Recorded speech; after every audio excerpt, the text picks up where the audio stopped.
It's time to write your first Go program. Open up your favorite editor. I will be using VS Code. After that, create a new file called main.go. And then we will import the FMT package. Import FMT. Next, create a function called main. Func main. And here we will use the package that we imported. FMT print line hello world. And save it. So let's break down this code.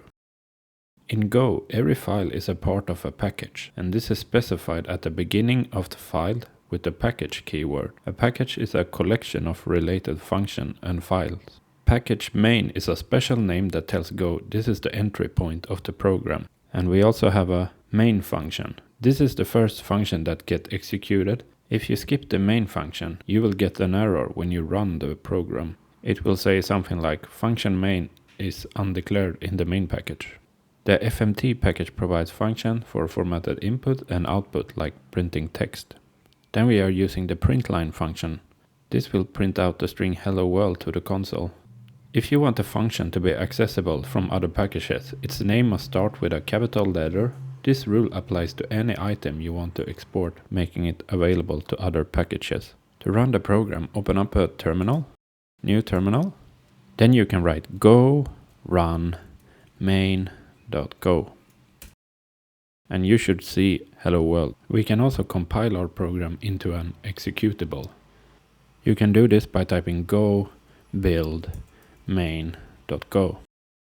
This command creates an executable file named main in the same directory.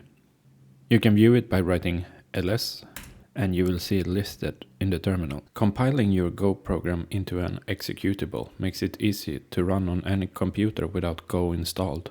To run the executable on a Unix-based system, you can type /main and it will print hello world. If you are on Windows, you have to type main.exe. By following these steps, you have created and run your first simple Go program and compiled it into an executable file. See you in the next tutorial where you will learn about variables and types.